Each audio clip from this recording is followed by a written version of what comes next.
Hi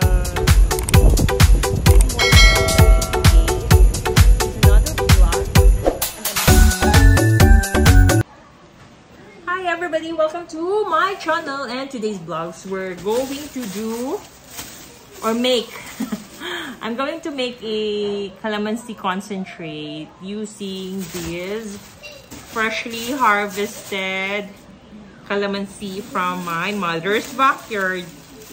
So, well, wash this first para lang matanggal yung mga dumi-dumi, tsaka mag-check din ako if may mga sirap. Pero so far, nung kinuha ko kasi ito kanina, wala naman. Okay, so let's go!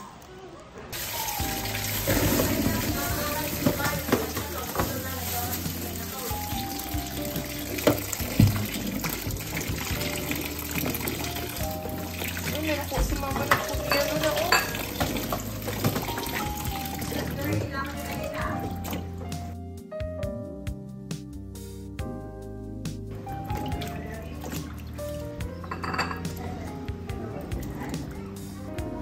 Kuha na ako daan tinubig ngayon sa kumakabalik. Hindi pa naman gutahin. Gamay ang ano ron ba? Bunga ron. Ay, bunga. Gamay ihang tubo. Daghan. Daghan pero gamay ang tubo ba? Di kidag po. Ito ay walang tika. Sunod na saan? Sunod na po. Ako malapon. Kalingawan ko ang ano. Ayan. This is first washing of calamansi. Daghan pa dito pa. Delete mo kurot.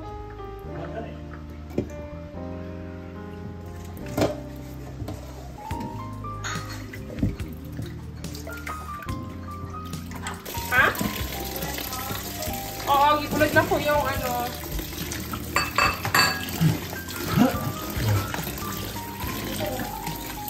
Hindi magamit ko itong machine ako. Squeezer. Ha? Gamitin ako ang squeezer na ko. Nakay dala? Squeezer machine ako to. Akong juicer good na ko. Itong juicer na ko ba akong gamitin? Diba? Nako-juicer. Ano sa tapos?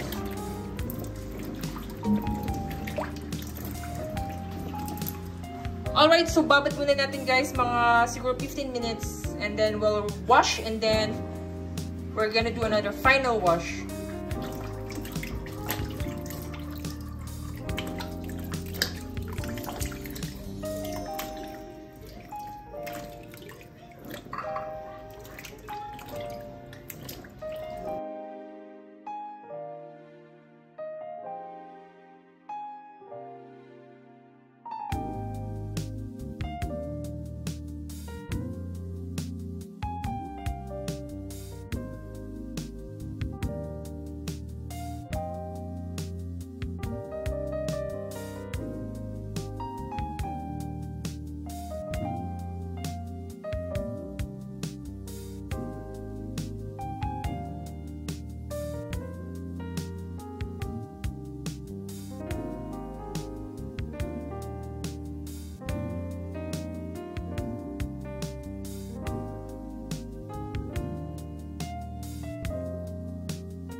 Ilang grafting out?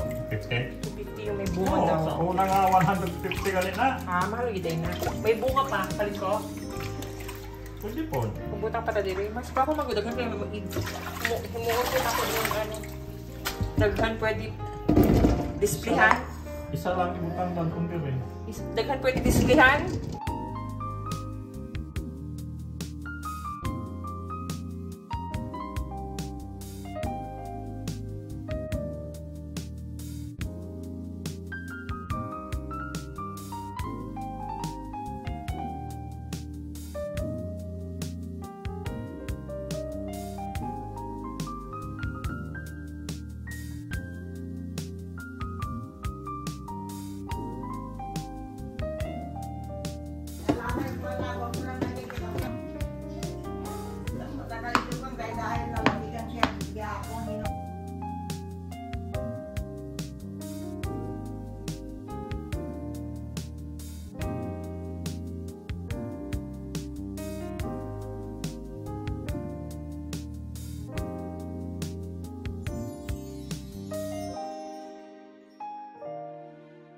Ay, grabe, oh. Tingnan nyo, guys. Ano na masyado? Oh, maliliit lang, pero talagang, ano na siya? Ripe na siya. Kailangan talaga. Buti na kinuha ko na siya sa, puno. Ayan. So, gagawin natin, slice lang natin itong mga nahugasan nating kalamansi. Tapos, lagyan natin sa squeezer natin. Juicer. I'm using a juicer because there's too many kalamansi now. Pag i-manual natin to, matatagalan tayo. So, gawa na lang tayo.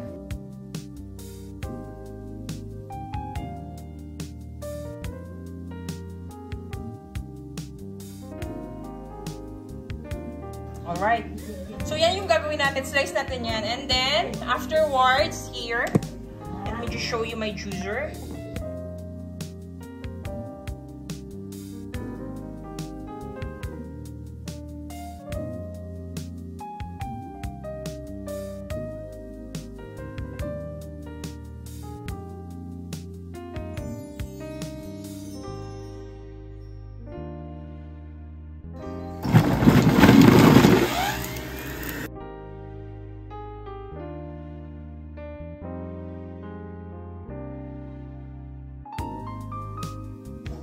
Alright, so we're gonna do another set.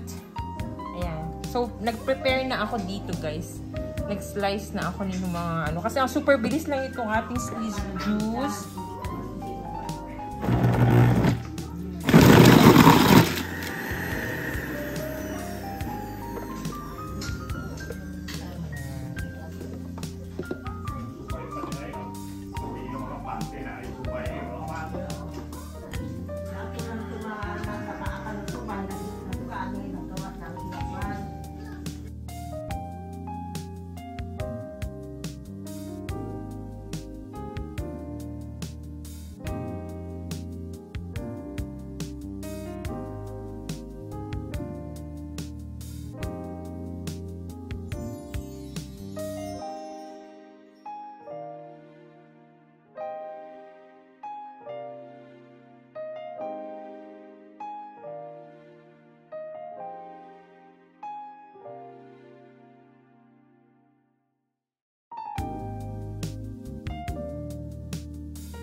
Kaysa ng manual ka. Pero iba ang kulay. Kasi parang pati yung mga dam, ano diba? Balat. Kita lang. Alright guys, ito na. Ang shoes na nakuha natin. Ayan. Yan, kanina. Wow.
guys, hindi ko na napakita sa inyo yung pagpainit natin ng ating calamansi juice. Actually, ipapainitin nyo lang naman yung concentrate until marating niya yung boiling point.